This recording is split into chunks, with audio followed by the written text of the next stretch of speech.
पालक बंधू भगिनी आणि विद्यार्थी बालमित्रांनो, साने गुरुजी कथामालेतील आजचा आपला दुसरा दिवस, दुसरी रात्र, अक्काचं लग्न. आम्हा सर्व भावंडांमध्ये आईचं जरा जास्तच प्रेम आमच्या अक्कावर होतं. अक्का म्हणजे माझी बहीण. अक्का म्हणजे आईची प्रतिमूर्तीच जणू. अक्कामध्ये दया, क्षमा, कष्ट, सहनशीलता या गुणांची खाणच जणू. अक्काचं लग्न झालं होतं. अक्काच्या सासरी अक्काला त्रास होता, पण अक्काने कधी एका शब्दाने सांगितला नव्हता. अक्काच्या मुलाने अक्काला जर त्रास दिला तर तिने कधी हात उगारला नाही किंवा त्याला चापटही मारली नाही. तिला राग आला तर ती दूर निघून जाई आणि थोड्या वेळाने राग शांत झाल्यानंतर घरी येई. आता अक्काच्या लग्नाची गोष्ट. अक्काचं लग्न जमत नव्हतं. अक्काला मंगळ होता. बरीच स्थळं पाहिली, पण मुलगी पसंत पडली तर हुंड्याचा प्रश्नही. बडाघर पोकळ वासा म्हटल्यासारखं पूर्वी आमची परिस्थिती चांगली होती, पण आता तशी नव्हती. त्यामुळे हुंड्याचा प्रश्नही. घरातील काही मंडळींना पूर्वीसारखाच रुबाब असावा असं वाटे, परंतु पैसा नसल्यामुळे तसा रुबाबात वागायचं म्हटलं तर कर्जाचा डोंगर उभा राही.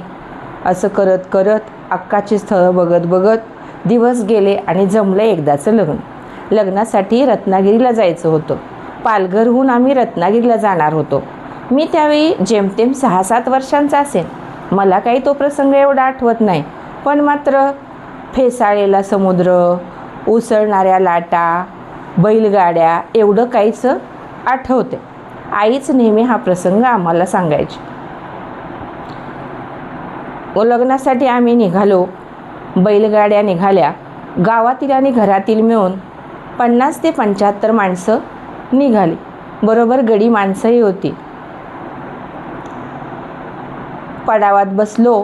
त्यावेळी हरणे बंदराची परिस्थिती वाईट होती. पडावात जायला सुद्धा कमरेपेक्षा जास्त पाणी, छातीपेक्षा जास्त पाणी असायचं आणि पडाव चालवणाऱ्याच्या खांद्यावर बसून पडावामध्ये बसायचं आणि नंतर पडावातून बोटीमध्ये जावं लागायचं. अशा प्रकारचा तो काळ होता.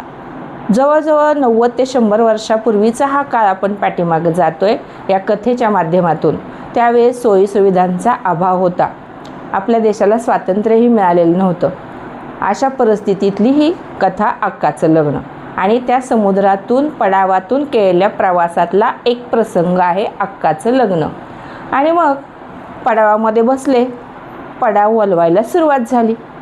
लाटा उसळत असल्यामुळे वल्ल्यांवरून लाटांचे तुषार अंगावर येत होते. चुबूक चुबूक पाणी वाजत होतं. पडावामध्ये गर्दी खूप होती. इकडे तिकडे हालायला जागा नव्हती. आईजवळ छोटंसं बाळ होतं. आमच्याबरोबर लग्नासाठी यायला आत्याही निघाली होती. आत्याबरोबर आत्याचंही बाळ होतं. बाळाचं पोट भरत नव्हतं, त्यामुळे बाळ सतत रडत होतं. आणि मग बाळ रडायला लागल्यानंतर इतरांना त्रास होऊ लागला. त्यामुळे लोकांची बडबड सुरू झाली. आणि मग आईनं काय केलं, स्वतःचं बाळ गड्याजवळ दिलं आणि आत्याचं बाळ घेऊन आपल्या पदराखाली दूध पिण्यासाठी घेतलं. बाळ पोटभर दूध प्यालं. बाळ हसू लागलं, खेळू लागलं. मग आई म्हणाली, श्याम, आपल्याजवळ असलेलं दुसऱ्याला द्यावं रे.